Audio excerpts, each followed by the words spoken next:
Muchas gracias. Bueno, bienvenidos a todos. Muchas gracias por su presencia. Esta charla está enmarcada en el programa Sistema Chakras de APRESID.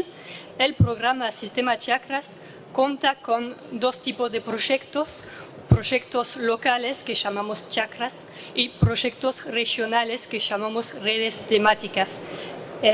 Esta charla está basada en resultados de una chakra, es decir, un proyecto local. Las chakras nacen desde las demandas de productores que se reúnen para buscar soluciones concretas y sustentables con una visión sistémica. Una chakra está conformada de varios actores. Tenemos primero el grupo de productores, que es el origen de la demanda, porque se forma el grupo. Tenemos un responsable técnico de desarrollo, que es quien lidera el proyecto, coordina los ensayos y genera la información de la chakra. Tenemos también una mesa de expertos que nos apoya en la generación de la información y la generación de los protocolos. Tenemos la coordinación, que sería yo, que hace el vínculo entre los actores y vela por la calidad de las respuestas que generamos con el proyecto. Y bueno, todos estos actores actúan juntos para responder a las demandas de los productores. En Sistema Chakras trabajamos bajo dos banderas: el aprender produciendo, porque queremos que los productores estén al origen de la generación de la información también, y el protagonismo en red, que es, como les dije, que hay varios actores que participan de la generación de esta información. Bien, para situar un poco la charla, la Chacra América se ubica en la Pampa Arenosa, está en el oeste de Buenos Aires, límite con La Pampa. Es una región que tiene una pendiente escasa y entonces un drenaje deficiente, lo que hace que los suelos están susceptibles a situaciones de anegamientos o inundaciones. Entonces, en esta charla expondremos resultados de calidad química de napa en los 8 establecimientos que componen la chacra, y vamos a ver un poco la importancia de conocer la calidad de esta napa para realizar un buen manejo de los suelos salinos. También tenemos la oportunidad de tener la presentación de 3 personas que vienen de Países Bajos, que nos van a dar un poco su mirada de cómo manejamos los suelos salinos y cómo se manejan los suelos salinos en Países Bajos. Ahora, para no perder más tiempo, les presento los disertantes. Tenemos Luciano Ler, que es ingeniero agrónomo, egresado de la Universidad Nacional de La Pampa y actualmente es responsable técnico de desarrollo de la chacra. Tenemos también Cristian Álvarez, ingeniero agrónomo, magíster en ciencias agrarias y doctor en ciencias geológicas. Cristian trabaja en la Agencia de Extensión Rural del INTA en General Pico y es docente en la Facultad de la Universidad Nacional de La Pampa. Tenemos también Andrés Parra, que es consultor en la empresa Sol Doctors. Tenemos Hanneke Hesmens, que es investigadora en la Universidad de Wageningen, experta en suelos, y la doctora Kate Negash, que es docente de la Universidad de Ámsterdam. Bueno, ahí, sin perder más tiempo, le voy a dar la palabra a Luciano.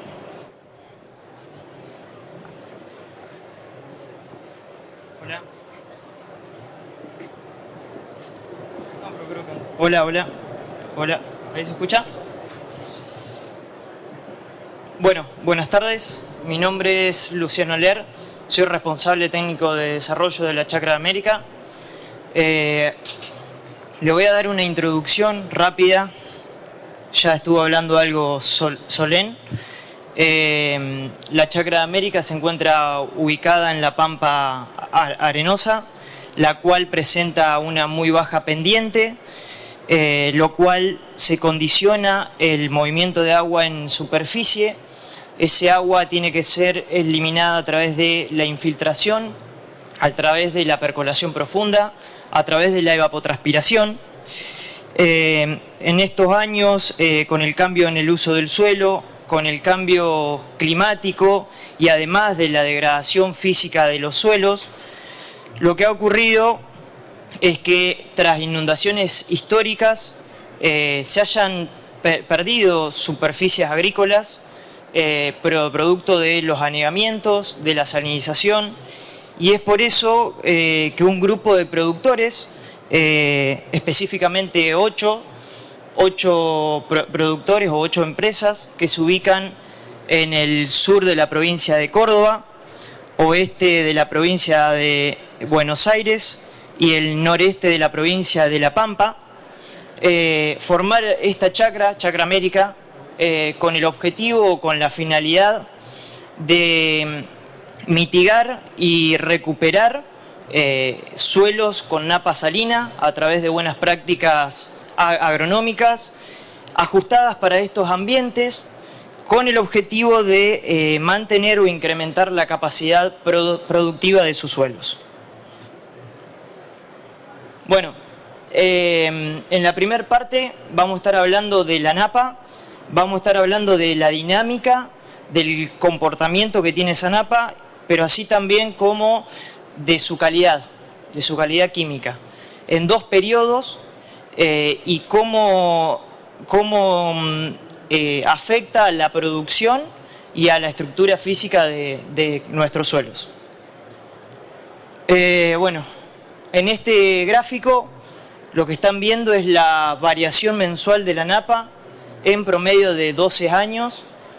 Lo que ustedes ven es que, bueno, hay un comportamiento en la profundidad de esa napa que va de los más 70 a menos 70 centímetros.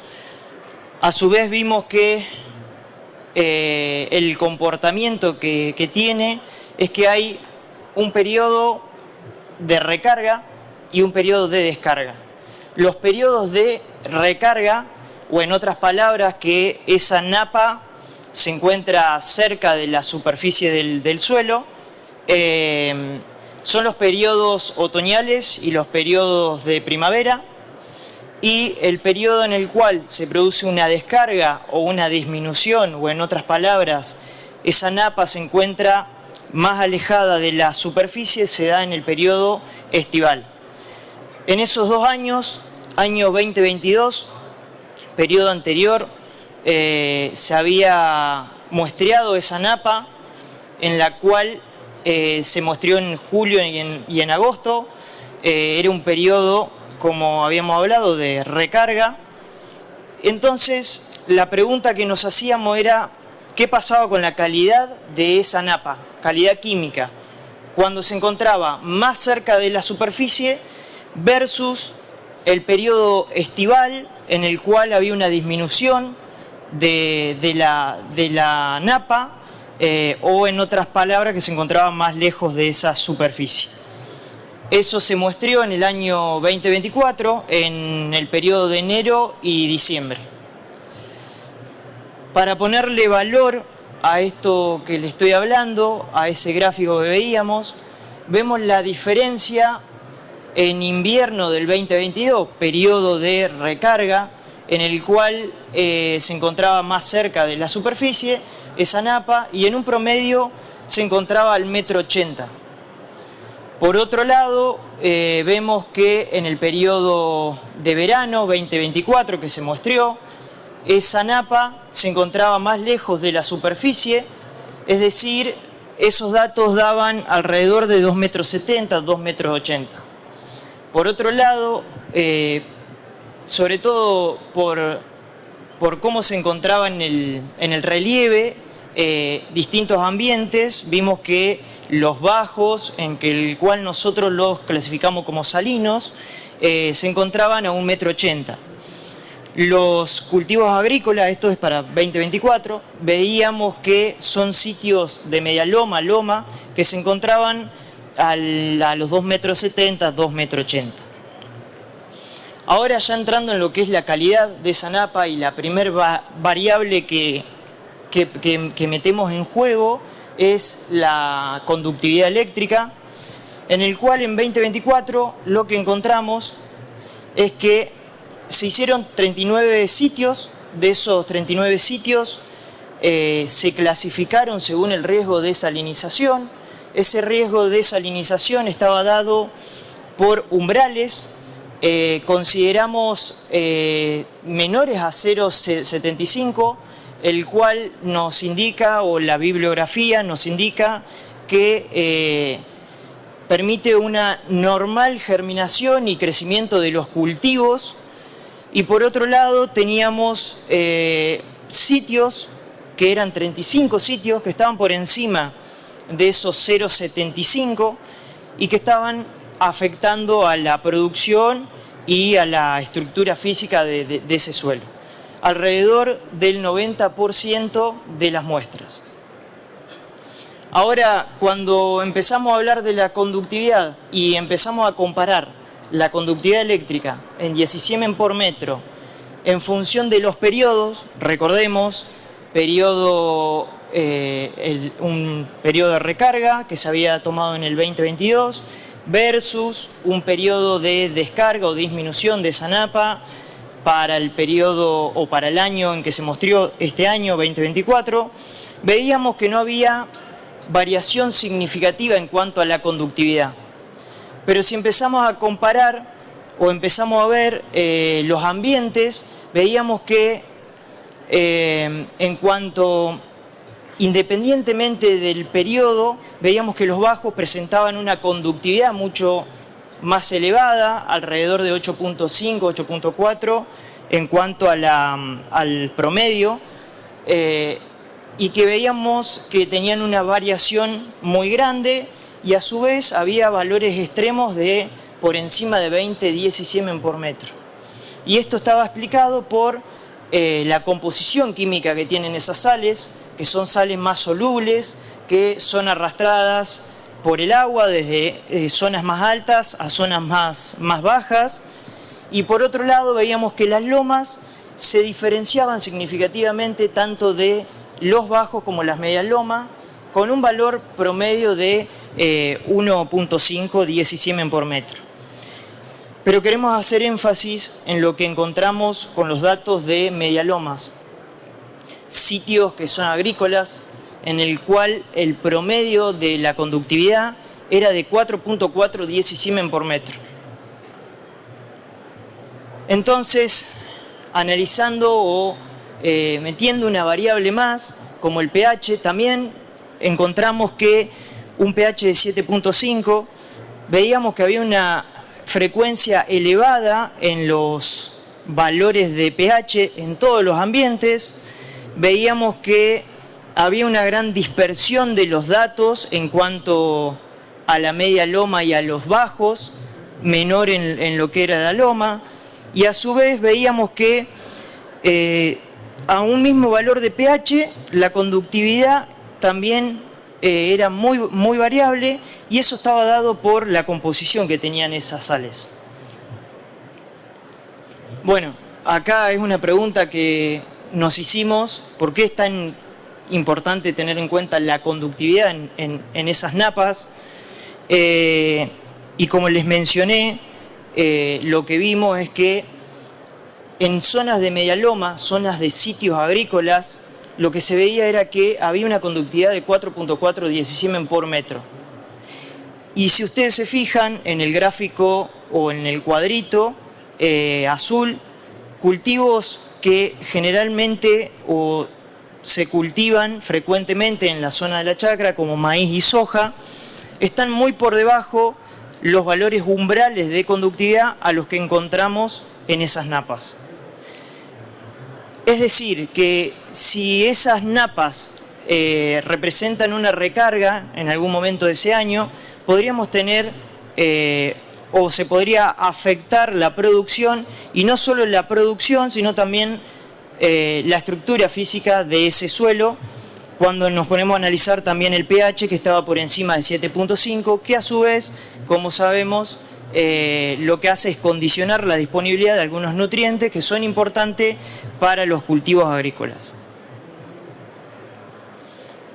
Cuando hacemos el análisis químico, o mejor dicho, cuando mandamos a hacer los análisis químicos a los laboratorios, no solamente le pedimos la concentración de sales, sino también que le pedimos la composición de esas sales.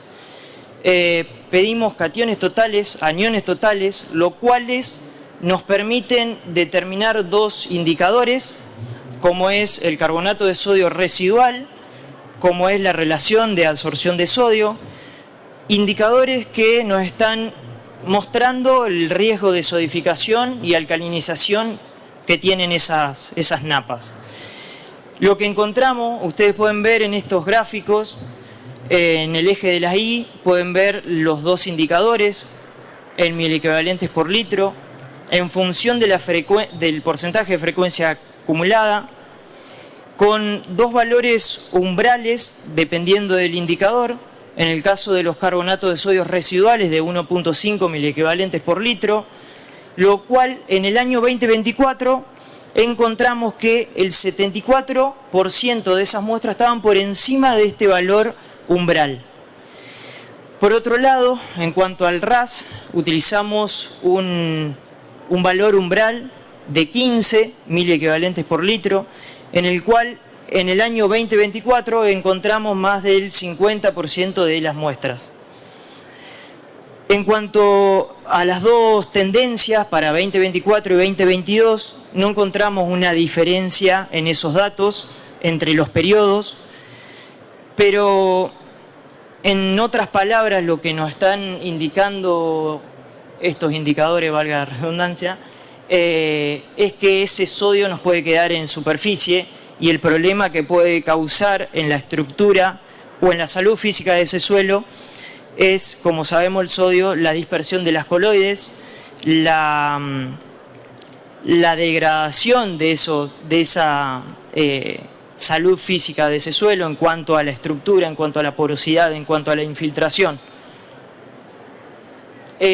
Bueno, no nos quedamos ahí, lo que queríamos ver era cómo se clasificaban esas napas en la chacra. Entonces, con el diagrama de Piper, lo que encontramos es que en cuanto a los aniones, se encontraron en mayor concentración lo que son el tipo bicarbonatadas, allá abajo, a la derecha, y que ese anión estaba acompañado del catión sodio, que lo encontramos de este lado, y se nos forma la clasificación de esas napas que eran del tipo bicarbonatadas sódicas y cloruradas sódicas. Lo cual la diferencia en cuanto principalmente a la característica química que tienen estas sales es que es la solubilidad. Y según eso, esas sales o ese agua iba a ser más problemática o no. En cuanto a las cloruradas sódicas, son problemas transitorios, son sales que son más fáciles de lavar. Y por otro lado, las sales de tipo bicarbonatadas son menos solubles, lo cual los problemas son severos y permanentes. ¿Dónde es que se encontraron este tipo de sales? Se encontraron en los sitios agrícolas, en media loma y loma. Entonces, como conclusión y de lo que aprendimos, hay que retomar nuevamente la pregunta que hice al principio, o que nos hicimos al principio de todo este trabajo. Es, ¿qué pasa con esos dos periodos en el cual la dinámica que tenía esa napa era que se encontraba en un periodo más lejos de la superficie y en un periodo experimentaba una recarga? Bueno, la calidad no vimos diferencia significativa. En cuanto al tipo de calidad, porque de la napa nosotros podemos decir que puede ser una oportunidad o una amenaza. En el caso de la chacra lo que vimos es una amenaza por los riesgos de salinización que tiene y el riesgo de sodificación. Y por lo tanto, si experimenta una recarga y esa napa llega a superficie, podríamos tener no solamente la pérdida de producción, sino también la salud física de ese suelo. Por lo tanto, uno de los manejos, o por ahí una de las recomendaciones, y luego esto lo va a retomar Cristian para integrar todo, es la cobertura, ¿sí?, durante todo el año de nuestros lotes. Bueno, por otro lado, otra parte del trabajo se basó en lo que es el suelo. Teníamos análisis de suelo en el año 2022, no, en el año 2020, perdón, el cual es una línea que está en trabajo. Lo que analizamos en este caso es la conductividad, una de las variables por tema tiempo también, y qué era lo que pasaba durante esos 4 años en el tránsito de la chacra y el manejo que había hecho el productor. Bueno, este es un mapa en el cual nos centramos para tratar de entender los procesos. Este mapa lo que nos muestra es tanto el riesgo hídrico que tiene estos establecimientos. Cada uno de los establecimientos de la chacra tiene su mapa. Hay un montón de mapas hechos. Este por ahí es el que tiene más capas de información. Riesgo hídrico, curvas de nivel, tiene las cotas, tiene las vías de drenaje. Por lo tanto, caracterizar cada uno de esos puntos y ver qué nos explicaba. Entonces, en este cuadro ustedes van a ver los 5 lotes que se mostraron. Se hizo en un único establecimiento por tema tiempo, vuelvo a repetir. La conductividad se hizo con el método en pasta, conductividad en el 2020, conductividad en el 2024, y encontrábamos diferencias. Me quedó, era verde esa imagen. En cuanto a las diferencias entre las conductividades, vimos que había puntos que bajaban más de 10 puntos de conductividad, es decir que habían tenido una evolución muy buena en cuanto a la disminución de la conductividad. Después había puntos en que esos puntos eran los verdes o los amarillos. En cuanto a otros puntos habían bajado muy poco la conductividad o por ahí eran menos de 10 puntos. Y había otros puntos que se mantenían constantes. Entonces, teníamos que primero empezar a caracterizar cada uno de esos puntos, ver por qué había bajado tanto la conductividad en algunos puntos y por qué en otros había bajado menos. Entonces, con el mapa que presentamos en la diapositiva anterior, vimos que esos puntos que habían bajado mucho la diferencia, en más de 10 puntos, por ejemplo, 54.8, eran aquellos puntos que se encontraban en una posición del terreno más alta, en el cual el riesgo hídrico era menor y se encontraban menos influenciados por la napa, en contraposición a lo que pasaba con los demás puntos que se encontraban más hacia el bajo, que estaban más condicionados por esa napa o con mayor riesgo hídrico. Entonces, cuando nos sentamos a hablar con el productor y mostramos estos análisis, él nos confirmaba que justamente en estas zonas ellos van ganando de a 10, de a 15, de a 20 hectáreas con cultivos de servicio y ven una evolución en estos puntos. Por otro lado, había puntos en el cual esa diferencia de la conductividad no era muy marcada, pero según la fisonomía, y teníamos foto del 2020, y teníamos las coordenadas, entonces vamos, visitamos esa coordenada, sacamos foto y después comparamos. Y veíamos que, según la fisonomía, son puntos en cuanto al manejo de estos ambientes, es que el productor lo que hace es clausurar, es utilizar el rolo, el cual, según el nivel de cobertura que tengan estos bajos, lo que hace es generar entrada de luz, generar la resiembra de estas especies que son dominantes, como por ejemplo vemos el pelo de chancho, y tratar de generar cobertura. ¿Qué tipo de cobertura? Cualquiera. Lo que estamos viendo en esta imagen del 2020 y en la del 2024 son procesos. Vemos que en el 2024 tenemos la cobertura, tenemos evapotranspiración que cambiamos por evaporación. Vemos que cuando tenemos la evaporación esas sales quedan en superficie producto del ascenso capilar, y por otro lado también el uso de las herramientas como las raíces que permiten la infiltración y deprimir esa napa.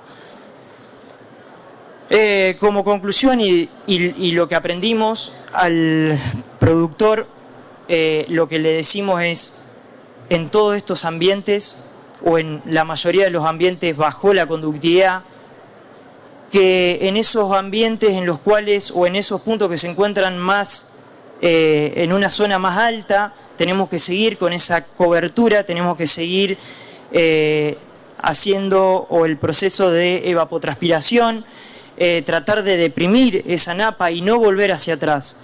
Y por otro lado, reconocer que estos son cambios cíclicos y están fuertemente influenciados por las precipitaciones. Muchas gracias y los dejo con Cristian Álvarez.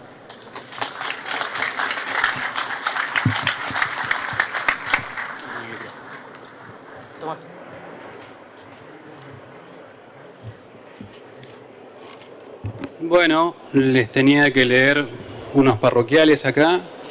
Lo voy a dejar para después a eso. Ah, mentira. Simplemente, buenas tardes, gracias por venir.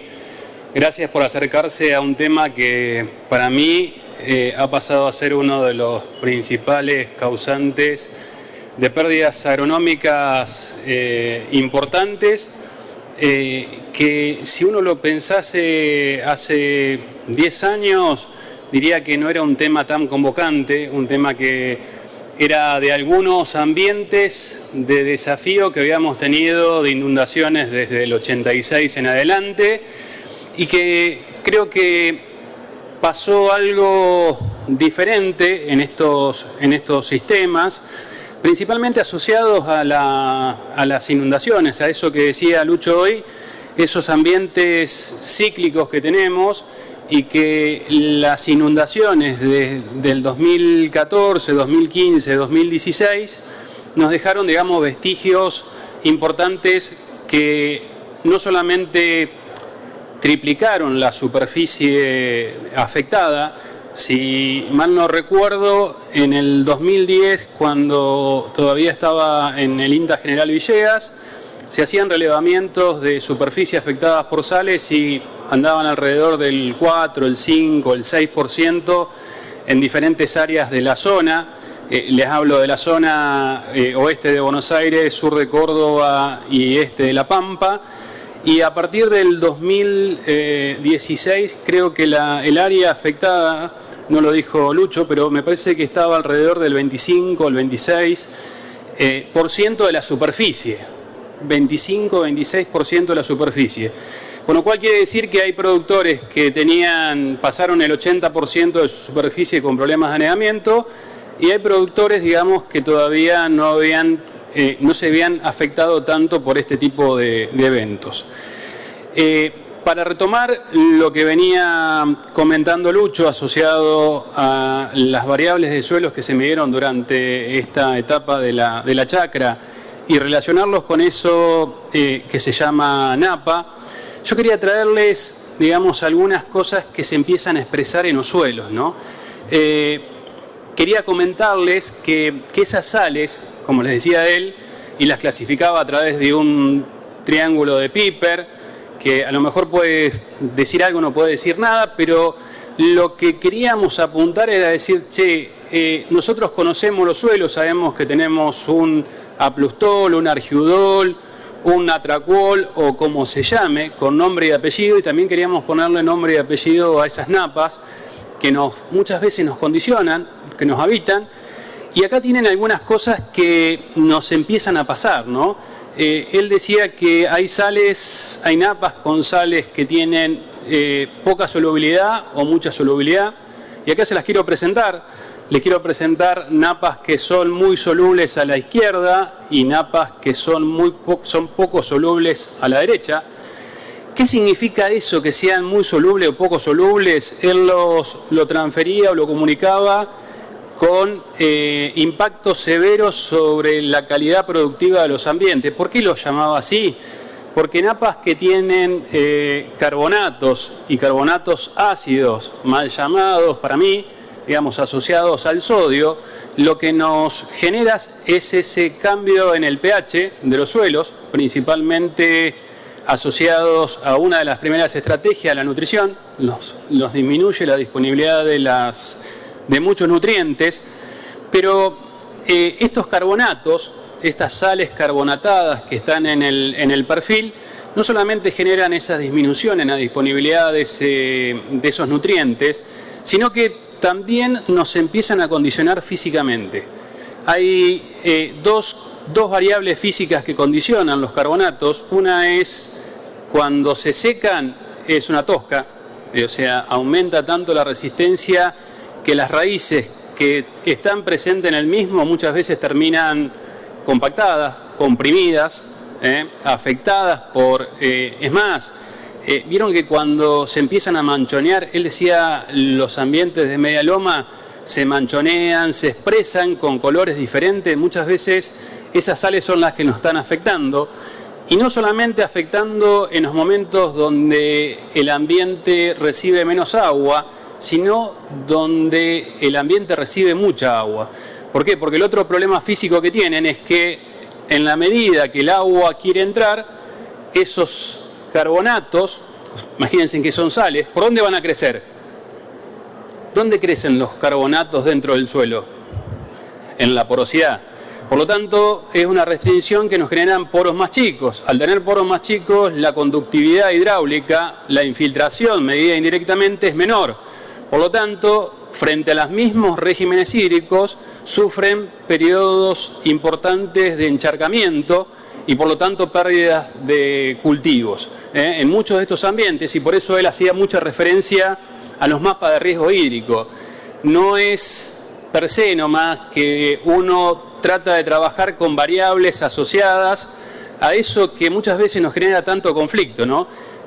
Nosotros vemos que en la paleta de las conductividades eléctricas tenemos todavía muchas especies para incorporar dentro de estos sistemas, pero no tenemos todavía una especie que tolere los anegamientos periódicos o frecuentes y con cierto grado de duración. Entonces, simplemente muchas veces un monitoreo de entender cuán frecuentes son esos encharcamientos, qué tiempo de duración y qué tiempo de permanencia tienen, eso nos habilita a hacer cosas distintas en este tipo de ambiente, principalmente asociados a variables de conductividad eléctrica y pH, como les decía hoy Luciano. La otra variable, no menos importante, es que si decimos que los carbonatos están afectando el movimiento del agua, otra cosa que están condicionando es la inmovilidad de muchos de los solutos que ponemos en superficie. ¿Qué quiero hablar con esto? Muchos de estos ambientes tienen muchos problemas de carry asociado, digamos, a ese stacking que se presenta asociado a que no sacamos el pulverizador cuando hacemos las aplicaciones diferenciales en el lote. Por lo tanto, esos apilamientos muchas veces perduran en el tiempo y por más que no lo hayamos aplicado en esa campaña, tenemos efecto, digamos, de fitotoxicidad. O sea, cosas que nos están pasando con mucha frecuencia y que muchas veces nos cuesta reconocer, identificar y caracterizar, están muy asociadas a este tipo de sales, que ahí se las presentamos, digamos, en colores oscuros y colores blancos, que nos dan identidad, digamos, de la presencia de esa sal poco soluble que se llama carbonato. La otra variable que nos parece, y en el camino en el que vamos, es la chacra, como les presentaba Luciano, tiene un montón de datos asociados a freatímetros, y lo que observábamos en esos freatímetros que estaban a la misma profundidad, cuando llovía tenían distintas capacidades de recarga. Esas capacidades de recarga nos generaban frecuencias de anegamientos diferentes. Lo que estamos entendiendo en los últimos años es que las napas no ascienden solamente una altura asociada a la textura, sino que ascienden una altura asociada a la textura más esas sales presentes en el perfil. Esas sales presentes en el perfil muchas veces se transforman en ese par de escenarios que les quisimos presentar ahí. Hay napas que tienen, digamos, en suelos arenosos como los nuestros, tienen un frente de ascenso de 50 a 60 centímetros, y en otros, digamos, campos que están a 2 kilómetros entre ellos, presentan frentes de ascensos que andan arriba con la misma textura, alrededor del 1,30 m, lo cual nos generaba diferentes riesgos de anegamientos y diferentes estrategias de intervención. En algunos escenarios de esos, no solamente se plantean fechas de siembras distintas en el tema de las coberturas, estrategias, digamos, de combinación de especies gramíneas o leguminosas, sino que también se juega mucho con el momento de secado de esa cobertura. Es más, en muchos casos hasta estamos sembrando esos cultivos en verde, tratando de reducir ese impacto negativo que nos generan los frentes de anegamientos que se pueden llegar a dar. Lo otro que queríamos comentarles es que uno piensa que las napas tienen un frente de ascenso común, y lo que queremos demostrarles con las 3 fotos que aparecen a la derecha es que las napas no solamente se ven condicionadas por la textura y por el tipo de sales presente, sino también por la frecuencia con la que andan dando vuelta dentro de una altura determinada. Por eso es importante, cuando hablemos de napa, no solamente reconocer qué profundidad se encuentra, sino la dinámica que ha tenido en los últimos años. La calidad intrínseca de esa napa nos va a brindar información sobre la capacidad productiva, de riesgo, digamos, de esos sobresaltos que podemos tener en diferentes ambientes, y de la pérdida potencial productiva de situaciones normales que se van dando en la medida que los balances de agua sean positivas o negativas frente, digamos, a esos ciclos de producción que estamos generando en este tipo de escenario, principalmente en bajo con riesgo hídrico, sin esas medialomas que muchas veces nos hacen generar cambios importantes en la demanda hídrica de ese cultivo. Esto es lo que queríamos contarles desde la chacra. Le estamos poniendo mucho empeño en entender, en clasificar y en cotejar, digamos, cada uno de esos ambientes, qué características tienen asociadas, digamos, al ritmo de introducción en los sistemas. Hay ambientes dentro de la chacra que van por el 6º cultivo, y hay ambientes dentro de la chacra que empezaron este año con la primera etapa de desarrollo. Eso se llama, digamos, en estos ambientes uno lo llama que el productor tiene ansiedad por recuperar parte de esos escenarios, y la que me está limitando principalmente es esto que estábamos contando, asociado a la presencia de napas cercanas con características intrínsecas importantes asociadas a las sales, y la característica puntual de determinar qué tipo de calidad y qué tipo de frecuencia tiene esa napa cercana a la superficie, el riesgo hídrico y el riesgo de salinización. Así que desde la chacra, agradecerles que hayan venido, muchas gracias, y quedamos obviamente expectantes a preguntas para responder. Gracias.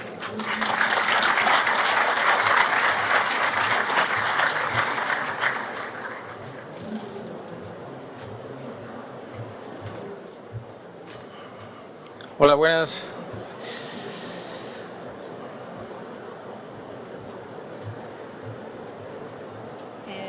Es esa. Esta, ¿vale? Ok.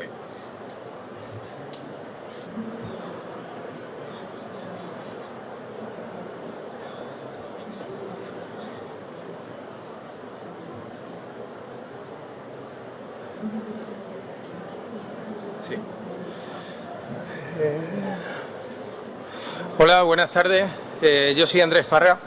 Lo primero que quería es darle las gracias y también personalmente a la Embajada de los Países Bajos aquí en Argentina, a Presid y bueno, a Luciano y a Cristian por esta intervención, también Solén, muchas gracias.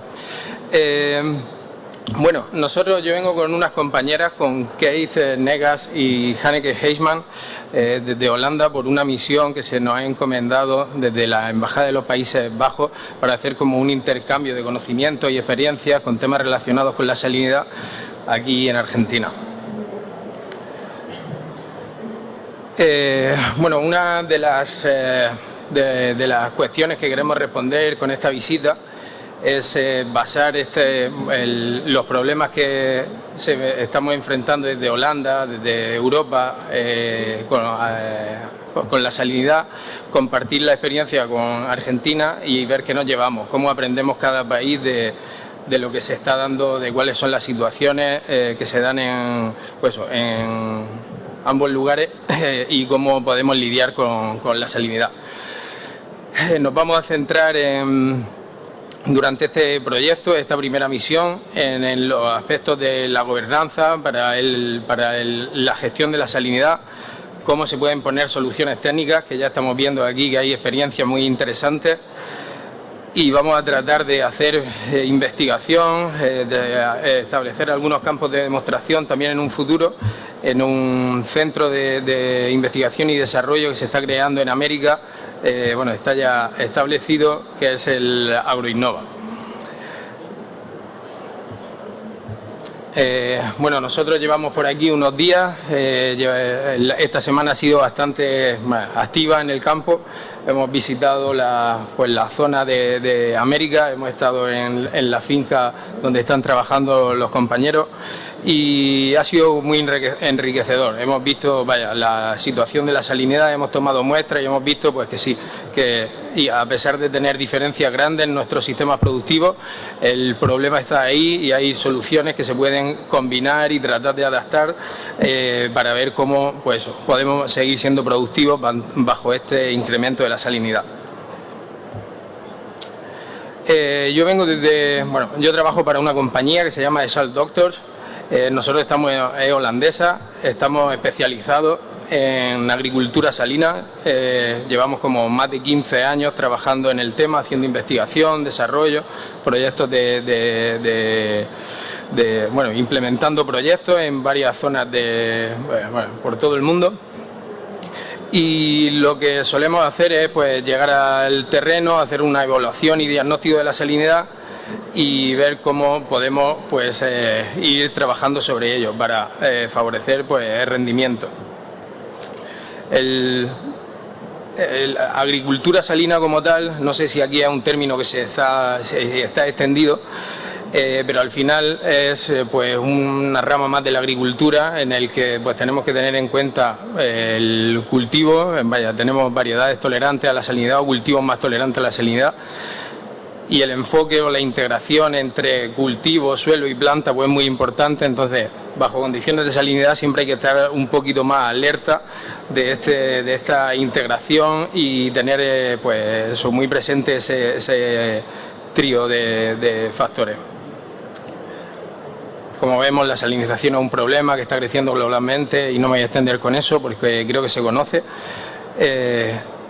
Nosotros como empresa teníamos un campo experimental en Holanda. Nosotros empezamos trabajando aquí con una selección de variedades. Digo de variedades porque al final sabemos que hay cultivos que son más o menos tolerantes a la salinidad, pero dentro de los cultivos también podemos dar con variedades que son más o menos tolerantes. Entonces, en este campo experimental teníamos la posibilidad de regar con 7 concentraciones de agua de riego, desde un nivel de agua fresca hasta el agua de mar, íbamos mezclando y así íbamos determinando el valor umbral de cada cultivo. De casi todo lo que probamos allí fueron hortícolas, pero también hicimos alguna experiencia con gramíneas y leguminosas, y lo que tratábamos de ver era el valor umbral de cada cultivo y cómo bajaba su rendimiento, cómo iba incrementando la salinidad. Lo que nos dimos cuenta que si nos basábamos también en los estándares, en la bibliografía, que al final, como en esta lista que se puede ver aquí, digamos que hay unos estándares que nos dicen unos números que se han quedado ahí en la bibliografía que viene de FAO y demás, pero hemos visto que sí que se puede aumentar, o que la diferencia entre variedades puede ser muy grande. Y como muestro aquí en esta gráfica el cultivo de la col, el repollo. Puede ser, estaba considerado como bastante sensible a salinidad, y lo que vimos era que se podría incluso doblar el rendimiento utilizando variedades que se mostraban como más tolerantes. Al final, la forma que tenemos para controlar esto es monitoreo, porque no podemos, como hemos visto, la toma de muestras es muy importante, y el seguir de cerca cómo es la evolución del suelo nos va a marcar también el desarrollo del cultivo. Hay varios métodos que se pueden hacer en campo, hay algunos muy sencillos, y nosotros también desde nuestra compañía lo que tratamos es poner esas soluciones en manos del agricultor para que pueda hacer análisis rápido en campo y al final darse cuenta cómo va evolucionando la salinidad en su finca. Como decía, hemos estado trabajando en varias partes del globo ya, y aquí algunos ejemplos que ponía, como Kenia, Bangladesh, aquí Egipto, en los que se estaba trabajando bajo condiciones de salinidad en las que, según la bibliografía, igual de haber plantado no tendríamos ningún rendimiento, y sí que se ha llegado a incrementar bastante la producción de los agricultores locales. Tenemos también, esto como a modo anecdótico, pero también para suelos que ya muestran unos niveles de salinidad muy altos, y aparte el agua, posiblemente agua subterránea o aguas canalizadas, son también salobres. Los sistemas hidropónicos con cultivos seleccionados como tolerantes, puede ser también una solución interesante. Luego, en suelos más salinos, tenemos la producción de halófitas, ya cuando igual no nos queda otra, como que la salinidad es tan alta que no nos queda remedio de optar por cultivos convencionales. Puede ser la producción de halófitas, como en este caso la salicornia, un cultivo que puede regarse incluso con agua salina, y en entornos en los que, como algunos sitios de los que hemos visto, que solo crece el que he conocido estos días como pelo de chancho, quizá la producción de halófitas como forraje también podría ser interesante y para regenerar esos suelos. Y eso es todo de mi parte, y voy a dar paso a mi compañera Kate Negas, y estamos dispuestos ahora a cualquier pregunta. Muchas gracias.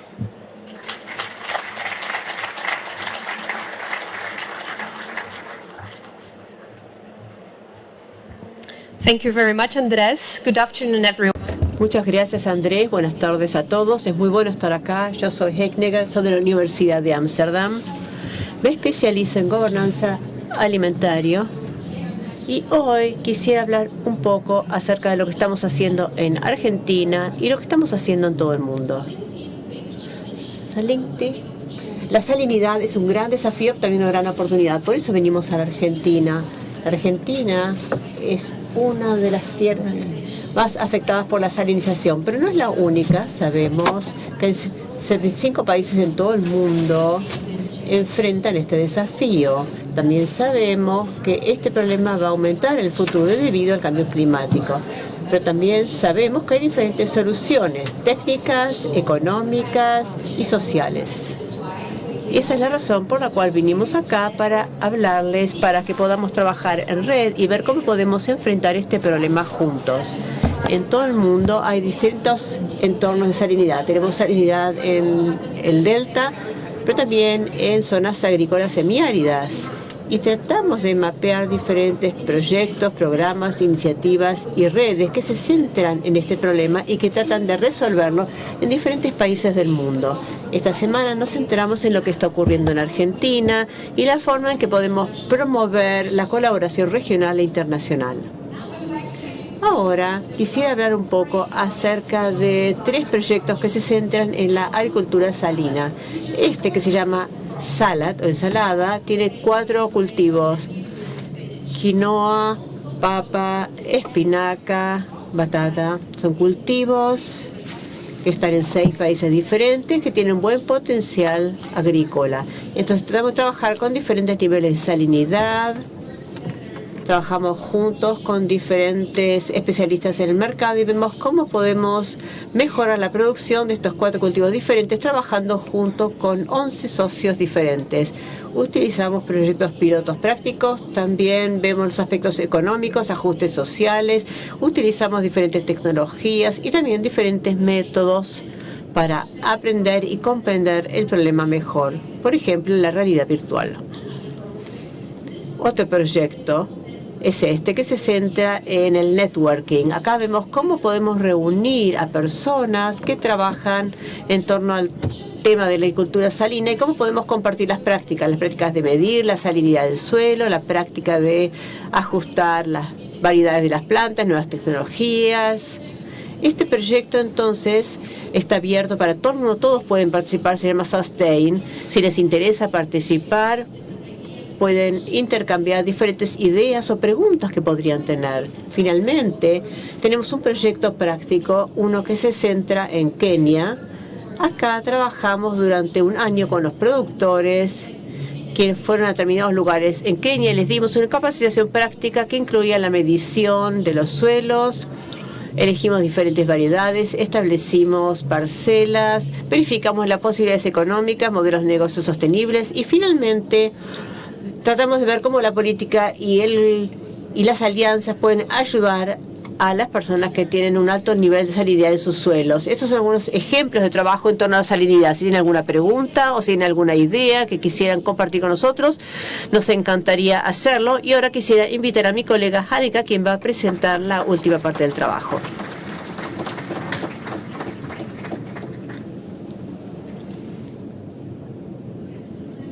Buenas tardes a todos. Gracias por invitarme. Yo soy Hanneke Hirschmans. Soy investigadora en la universidad. Para darles un ejemplo de los 3 temas en los que trabajamos mucho, son componente social. En la investigación ambiental de Wageningen trabajamos con alimentos para animales y producción basada en la biotecnología y también los recursos naturales. Para que tengan un poco de contexto que explica por qué estamos aquí a cargo de esta misión. La salinidad es un complejo problema. No es solamente un tema de la agricultura. La salinidad afecta también la biodiversidad en general, la salud humana en general y también la salud animal. Se estima que aproximadamente 3 hectáreas por minuto se vuelven cada vez más salinas. Eso significa que hay 170 millones de personas cuya seguridad alimentaria corre riesgo debido a este problema de salinidad. Y se espera que si esto continúa en el año 2050, el 50% de la superficie cultivable tendrá algún problema de salinidad. Esto tiene un impacto significativo sobre el sistema alimentario y sobre el ecosistema en todo el mundo. Les voy a dar una breve idea acerca de cuál es la situación de la salinidad en los Países Bajos. Los principales problemas que enfrentamos con respecto a la salinidad en los Países Bajos es el aumento del nivel del mar y la intrusión del agua de mar en las zonas costeras. Esto afecta mucho toda la zona costera en los Países Bajos. Acá lo pueden ver. La mayor parte está en el norte y en el sudoeste de los Países Bajos. Esas son regiones de los Países Bajos que producen muchos cultivos, principalmente papas, pero también cereales, remolacha y también cebolla. Son zonas muy productivas.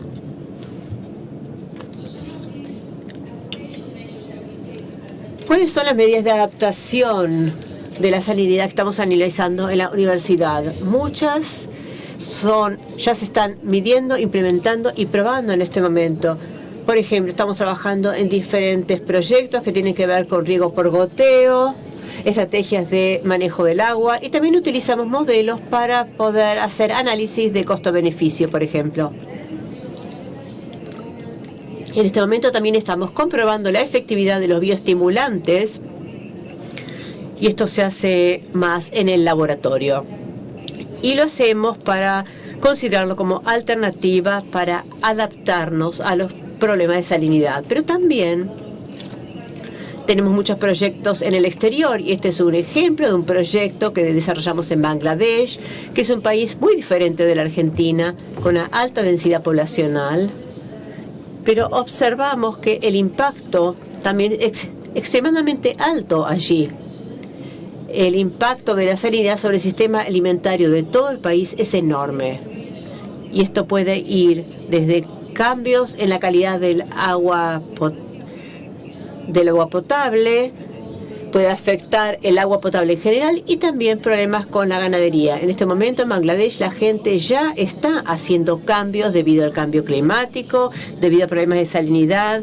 Ya están cambiando, por ejemplo, el manejo de los cultivos e incluso están pasando a una forma totalmente diferente de agricultura. Por ejemplo, están cambiando los sistemas, están pasando sistemas de acuacultura. Si tienen alguna pregunta, algún comentario o alguna idea que quieran compartir con nosotros, por favor contáctense con nosotros ahora por medio de preguntas, pero también después de que termine esta sesión, por favor acérquense a nosotros si quieren compartir alguna idea con nosotros. Muchas gracias por estar aquí con nosotros.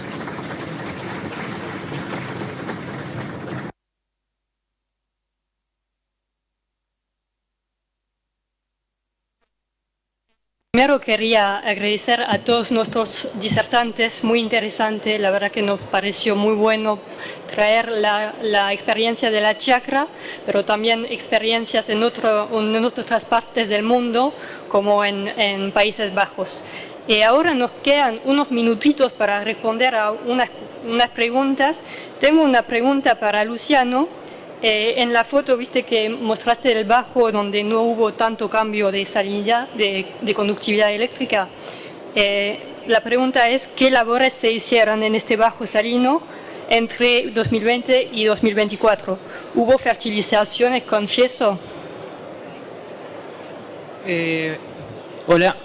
Bueno, en esos manejos en donde hay un riesgo alto de anegamiento, o riesgo hídrico, generalmente el productor sabe que tiene que convivir con ese problema, en el cual, como hablaba Cristian, es una de las primeras partes siempre, que es a partir de generar cobertura a través de especies que dominan esos ambientes, en el cual tratar de ayudando también a partir de las precipitaciones, de que ayuden en años últimamente 2022, 2023, las precipitaciones fueron más escasas, ayudó eso también. Y con respecto a las enmiendas, en esos casos en los cuales son bajos, generalmente no se utiliza por el hecho de que no tenemos una pendiente en que se pueda ir esas sales que nos están complicando esos bajos, y a su vez cuando llueve generalmente vuelven a subir. Y bueno, Cristian, si querés agregar algo. Muchas gracias, Luciano. Una pregunta también para Cristian, que va un poco de la mano. ¿Cuál es el manejo adecuado en lotes con alta frecuencia de encharcamiento o inundación? Bien. Luciano marcaba uno de los mapas de riesgo hídrico de la chacra. En general, esos ambientes podemos tener desde el 5 a más del 50% de riesgo de anegamiento en función de especies que se van dando. Si uno empieza a caracterizar, digamos, todo lo que es pelo de chancho, parches con carnosas, peladales, en general esos ambientes andan arriba del 30-40% de riesgo de anegamiento.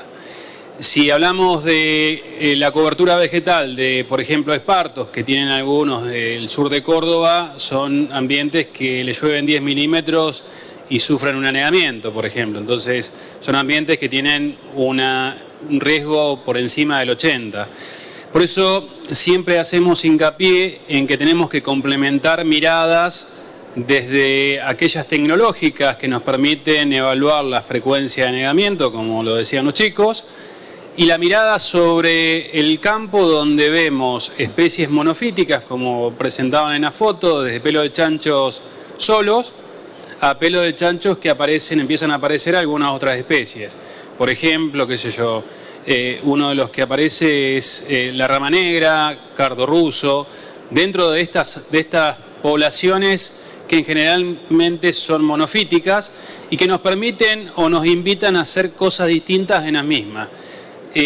Si uno no tiene esa figura de riesgo de anegamiento, lo que podría hacer es visitar el campo y ver, digamos, la posibilidad de que si hace una pequeña clausura, que empieza a aparecer, ¿no? Que muchas veces no aparece otra cosa porque constantemente está la presión de esa pezuña y de esa boca comiéndose lo verde que están haciendo, ¿no? Entonces, las invitaciones para este tipo de escenario, más que salir, digamos, a buscar especies tolerantes a sales, primero hay que reconocer cuál es la gravedad del problema asociada a esa frecuencia de anegamiento, qué nos dice esa cobertura vegetal, y en función de eso y del barreno, reconociendo por ahí algunas limitantes físicas que se pueden dar en profundidad, empezar a tomar decisiones de intervenir o no.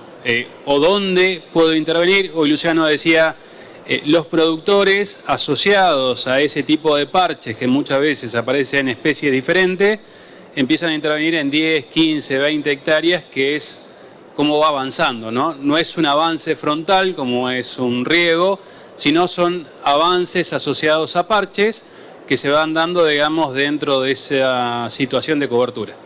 Ese es por ahí un mensaje que me parece que deberíamos seguir en este tipo de ambientes, ¿no?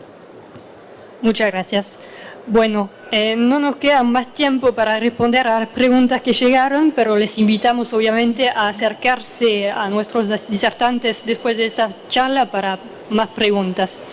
Y bueno, les agradecemos de nuevo por su presencia y bueno, les deseamos un buen congreso.